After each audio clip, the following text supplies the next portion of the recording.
Hey guys, if you haven't checked out my Natural Gallant Bodybuilding podcast, the link is in the description. Only costs $5 a month on Patreon. Mountain. Train the muscles, not the joints.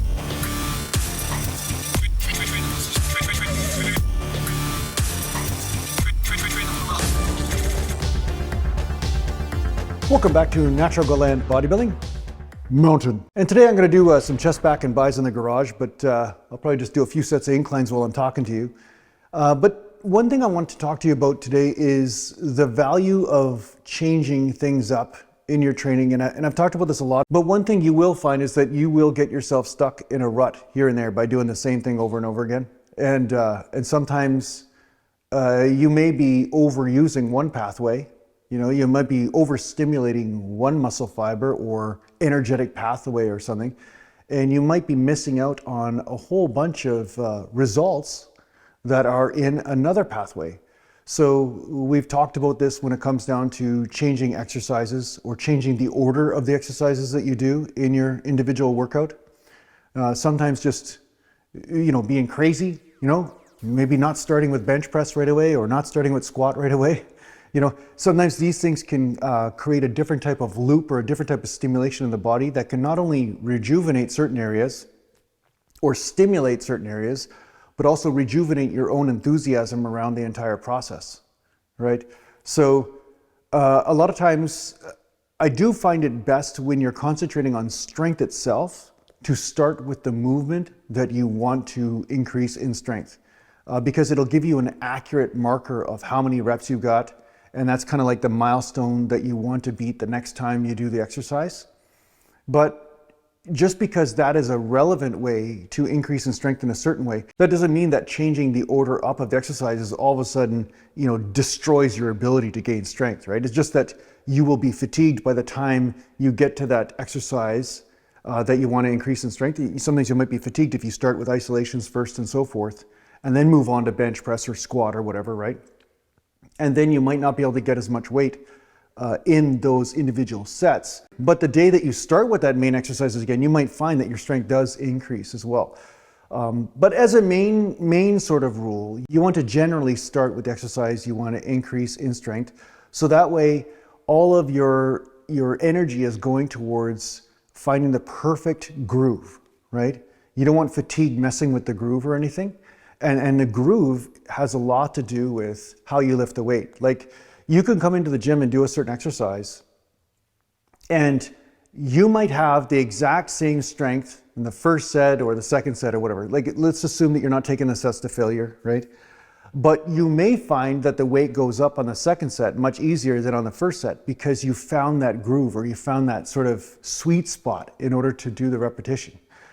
And that's important for you to understand when it comes down to increasing strength, because strength, a lot of it has to do with refining that groove, and then over time of having that perfect groove, you will start to build muscle, which, let's just say, is not quite so dependent on having a perfect groove, right? So you'll have muscle that will be able to fire or contract hard, and it can always contract that hard as long as you maintain your training and so forth. But it's not dependent on the groove. Where if you compare a guy that's just really coordinated, right, and then you put him into a different movement where he's not coordinated, his strength won't necessarily transfer. Where a guy that is, say, comparably strong, or maybe not as strong, but has built the muscle over a long period of time and has more muscle, and is not necessarily an expert in a certain exercise like bench and stuff, you will find that his strength will transfer more efficiently in a lot of cases, right? So as a bodybuilder though, we're trying to not just become an expert in a movement, we're trying to become experts in many movements, and that usually relates to more hypertrophy gains, right? So I'm doing inclines today rather than flat bench, but because you want to build certain areas, you want to hit the muscle from different angles and stimulate it as best you can. But instead of getting anal retentive about getting everything perfect, one of the simple ways just to learn is to just change things up from time to time. Just experiment and play around, right? Let's do a warm-up sit here.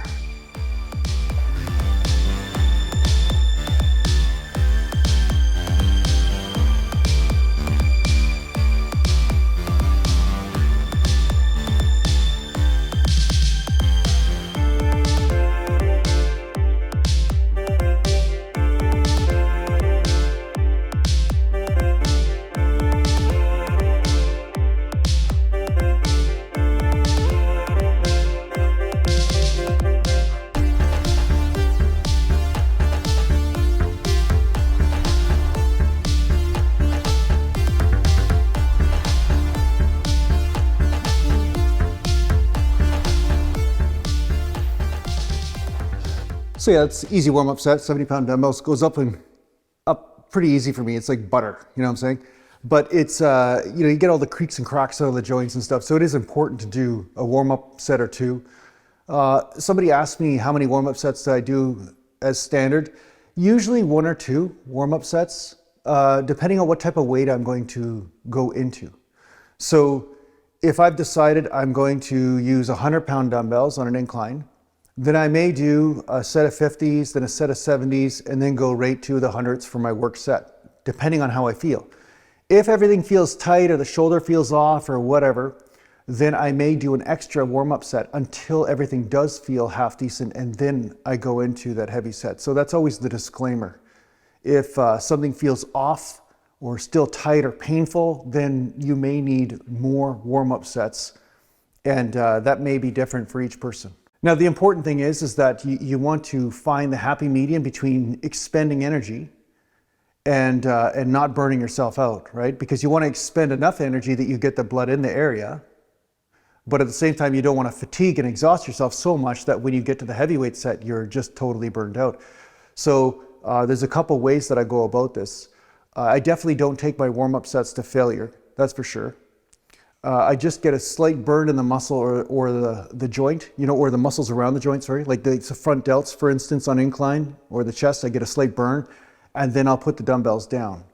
And then, of course, before my heavyweight set and my warm-up set, I'll take, you know, 3-4 minutes rest to make sure that everything is replenished, all my energy stores are replenished, and then I go right into the work set. So the other thing that happens is that I also will feel my way as I move up in heavyweight, you know, and this is something I didn't do when I was young. This is probably the biggest mistake I made when I was young. I would have an idea of what weight I'm going to use, and come hell or high water, I would still hit that weight regardless of how I felt. And I tweaked things, you know, so I injured myself quite a few times doing that. So sometimes what I'll do is I may have the intent of using the 120s on the incline today, but what I will do is warm up with the 70s, do a work set with the 100s, see how that feels. And if it feels pretty good, like I feel pretty strong and I feel like, hey, maybe I can just play around with the 120s for a set, then what I'll do is I will not take that 100-pound dumbbell set to failure, and then I will rest a good period of time and then see how many reps I can get with the 120s. But if it doesn't feel quite right, or I feel like something's pulling weird, or a muscle's tight or knotted up or something like that, then what I will do is just take that 100-pound set to failure, you know, assuming it doesn't feel like I'm on the edge of injury or anything, and then I'll just stay at that weight, right? If it feels good enough, I'll just stay at that weight, but I won't push into heavier territory. So it's a dance, like I said, you're always dancing with the body, and depending on what the body is telling you will depend on what areas you feel that you're capable of pushing into or not. Because that's the whole goal of natural bodybuilding, is to push the body's limits, but not blow them to pieces, right? Because if you do that, then, you know, sometimes there are certain limits that can be pushed and certain limits that can't. It's kind of like the Matrix, right? There are rules that can be bent, some that can be broken. But if you try to break the wrong rules, you're going to break yourself. So you don't want to break yourself before you check yourself. I can't remember what movie that's from. I can't remember what movie that's from. You're going to break yourself and check yourself. Anyway, yeah. All right, let's do a set of 100s.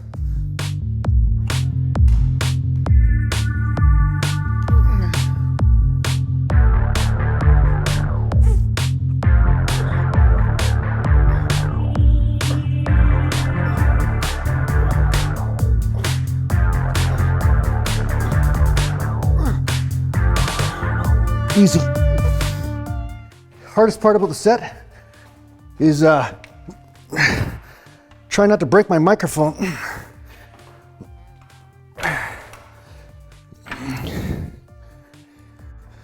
Yeah, that's the hardest part about the set, is try not to break my microphone, because I have it here.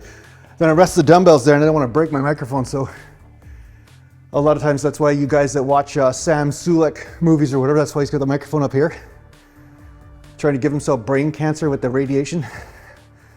It's because otherwise the microphone gets in the way. So if I put a microphone on top of my camera, those of you guys that aren't very YouTube savvy or camera savvy, what happens is that you get way more echo from the room, and that's kind of distracting for you guys watching the video. So that's why using a lapel mic is better, but it's not very convenient for doing movements or exercising. You're always banging into the thing, and it's very inconvenient. That's it. And you know me, I like convenience. I like shoes that I can wear to the office, and I like shoes that I can squat in. You know what I mean? I like to have the same shoe or the same pants or the same. Those of you guys who know me, that's kind of the way I am. I like to have stuff that's like a cross trainer, right? I have pants for the gym and the office. Like I don't like to have to change different pants all the time, you know. Of course, if I sweat in them, I change them, but I'm just saying, I like to have tactical outfits, kind of like a superhero, you know.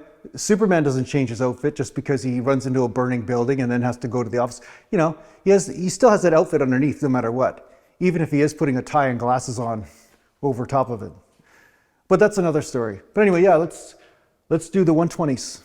Now, I'm not gonna lie, probably the hardest part about this set is actually getting my microphone to go on my pants here. That's the fucking hardest part about it, is putting the microphone into the waistband so that way the dumbbells aren't hitting a thing when I go to do a set. So hopefully I didn't tweak myself. Have to almost like do secret yoga here, trying to, you know, stretch myself to put the shit in. Pain in the ass. Man, you guys are a lot of trouble. All right, next set. Now these urethane dumbbells are pretty great, but I will say urethane dumbbells, the shitty part about them is that they're too big for the amount of weight. So these are the 120s, but I swear like the 140s with normal weight doesn't take up the same amount of space. So they're kind of awkward sometimes to get in position, but that's the only thing to consider if you're going to get urethane dumbbells. So here we go.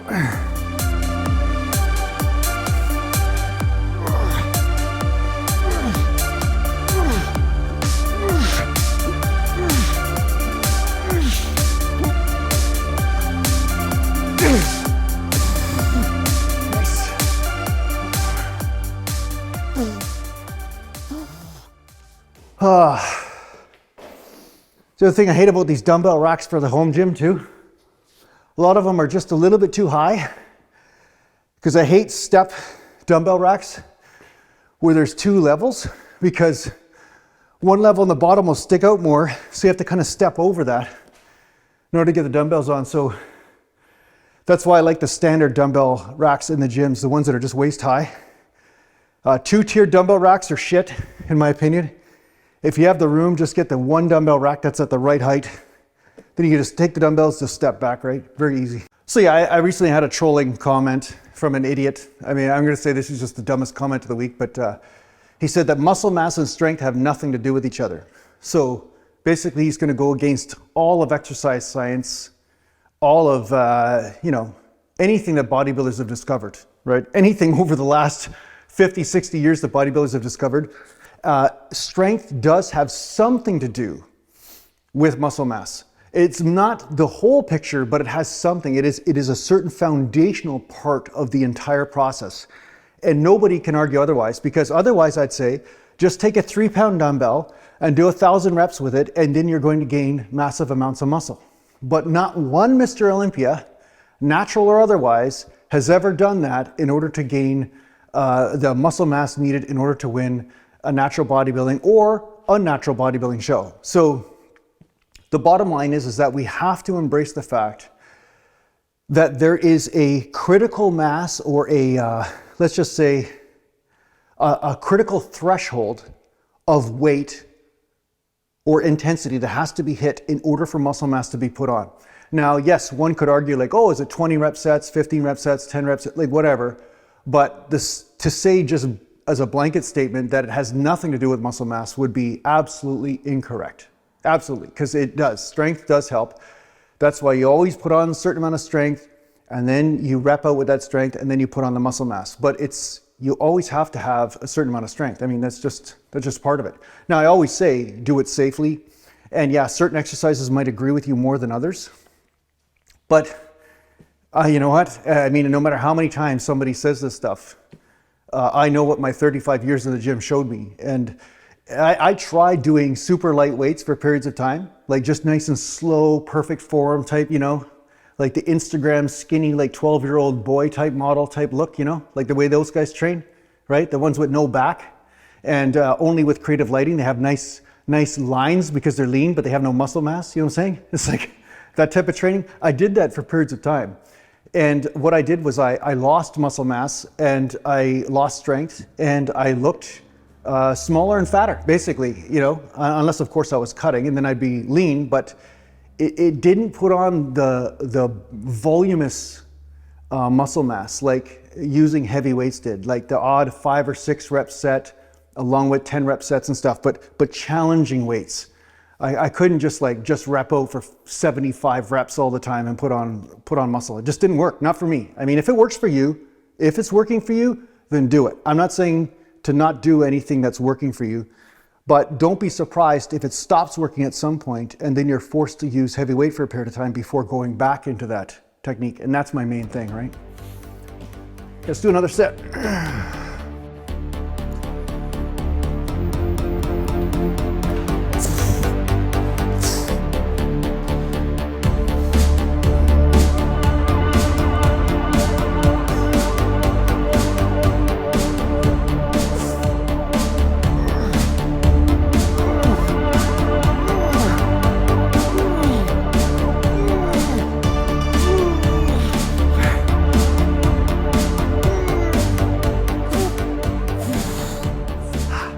Now, when I'm doing heavier weight, I do tend to take a little bit longer rest in between sets for a couple reasons. One is the nervous system is playing a larger role in the set, and it takes longer for the nervous system to replenish than just straight creatine, right?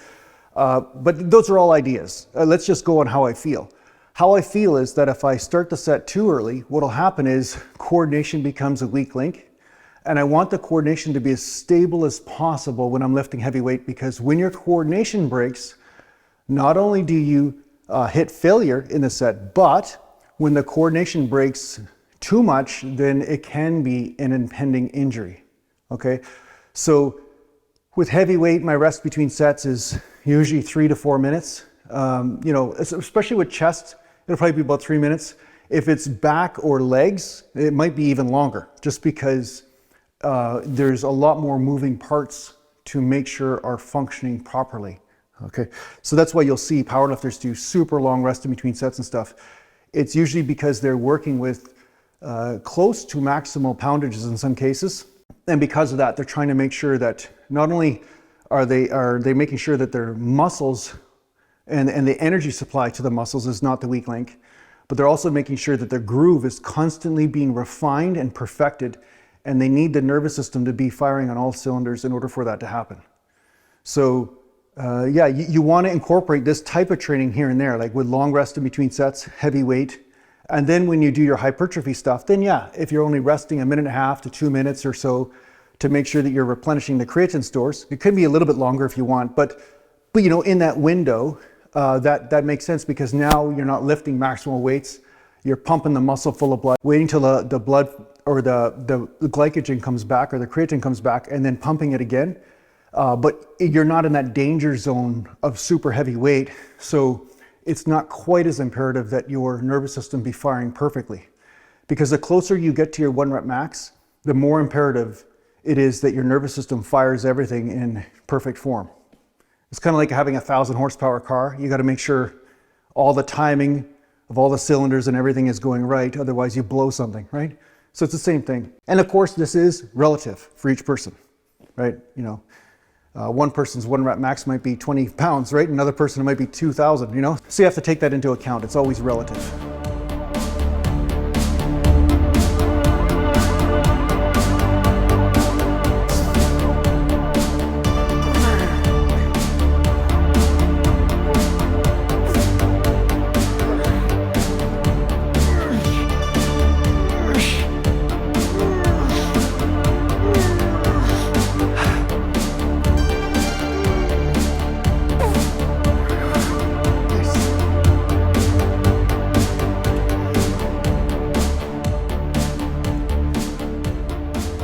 Great, so that's my last set. Just did about 3 sets with 120s, 1 set with 100s, and 1 set with 70s. So that's my incline workout. I hope you guys enjoyed it. Let me know if you want to see more videos like this, and take care for now. Mountain.